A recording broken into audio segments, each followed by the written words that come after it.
மற்றுமோர் அண்மை செய்தியை பார்த்துக் கொண்டிருக்கிறோம். புதுக்கோட்டை மாவட்டம் வயலோகம் ஊராட்சி ஒன்றிய தொடக்கப்பள்ளி மற்றும் அந்த கிராமத்தில் உள்ள பள்ளிகளில் பயின்று வரும் 10ற்கும் மேற்பட்ட மாணவ மாணவிகளுக்கு மஞ்சள் காமாலை பாதிப்பு கண்டறியப்பட்டிருக்கிறது.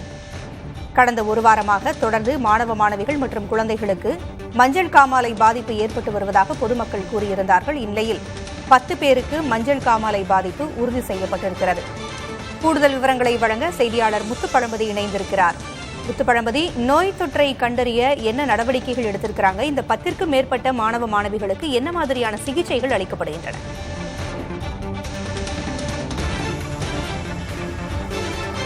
கடந்த ஒரு வாரத்தில் மட்டும் மொத்தம் 12 பேருக்கு இந்த மஞ்சள் காமாலை பாதிப்பு ஏற்பட்டிருக்கிறதாக சுகாதாரத்துறை அதிகாரிகளே தெரிவிச்சிருக்காங்க. மஞ்சள் காமாலையில ஏ வகை பாதிப்பு ஏற்பட்டிருக்குன்னு சொல்றாங்க. அதாவது இந்த பாதிப்பு முழுக்க முழுக்க குடிநீரால் தான் ஏற்பட்டிருக்கு என்பது குறித்து அதிகாரிகளும் உறுதியாக சான்றோடு தெரிவிக்கிறாங்க. அதனால ஒட்டுமொத்தமாக இந்த கிராம மக்களே அச்சத்தில் ஆழ்ந்திருக்காங்க. நம்ம ஒளிப்பதிவாளர் உதயகுமார் காட்டும் காட்சிகளோட பார்க்கலாம்.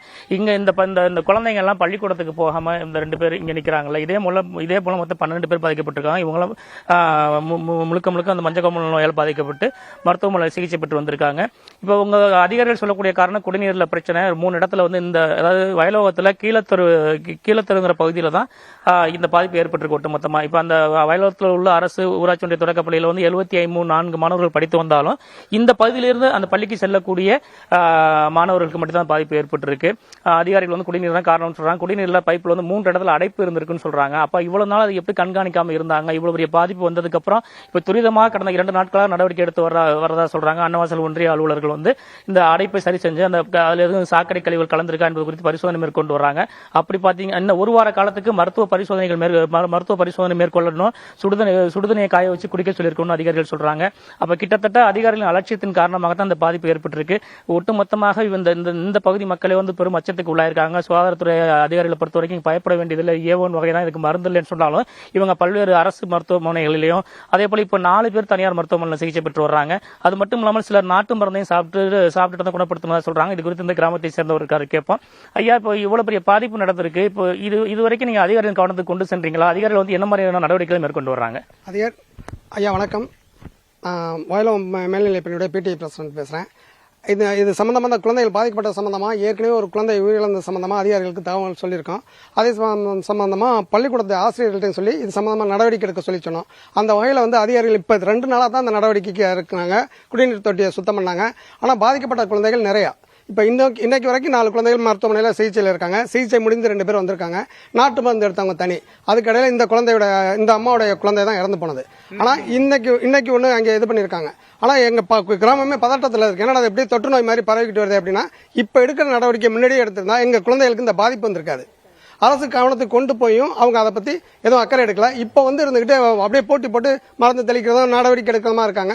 இனிமேலும் இது போல ஒரு இது ஏற்படாம எங்க குழந்தைகளுக்கு தொற்று வராம நோய் தொற்று இதுன்னு இல்ல, பள்ளிக்கூடத்தை சுத்தி உள்ள பகுதியிலையும் சுத்தப்படுத்தி இனிமேல் வருங்காலத்தில் மழைநீர் காலம் தானே டெங்கு போன்ற தொற்றுகள் வராம பாதுகாக்கணும்னு கேட்டுக்கிறோம். ஆமா, இப்போ நீங்க உங்க குழந்தைக்கு மஞ்சள் காமாலை பாதிப்பு தான் டாக்டர் உறுதியா சொன்னாங்களா? நீங்க எங்கே சிகிச்சை மேற்கொண்டீங்க? நாங்க புதுக்கோட்டையில போய் பார்த்தோம் சார். என் பையனுக்கு வாமிட் வருதுன்னு சொல்லி பள்ளிக்கூடத்துல இருந்து சொன்னாங்க சார்.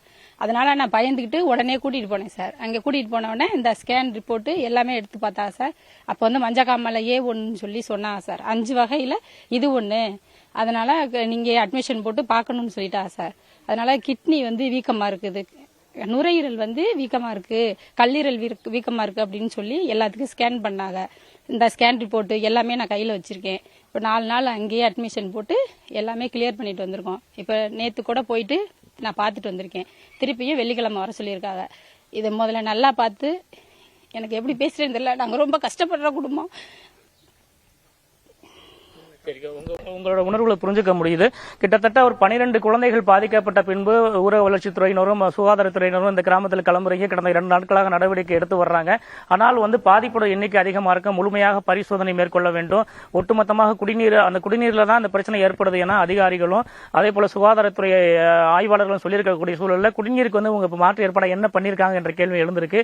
இந்த விவகாரத்தில் மாவட்ட நிர்வாகமும் சுகாதாரத்துறையினரும் ஒன்றிய அலுவலர்களும் கூடுதல் நடவடிக்கை எடுத்து ஒட்டுமொத்தமாக இந்த கிராமத்தை கண்காணிப்பு வைக்கணும். ஏற்கனவே பாதிக்கப்பட்ட குழந்தைகளை மறு பரிசோதனைக்கு உட்படுத்தணும். மேலும் பாதிப்புகள் பரவாமல் தடுக்க வேண்டும் என்பதே அவர்களோட எதிர்பார்ப்பா இருக்கு.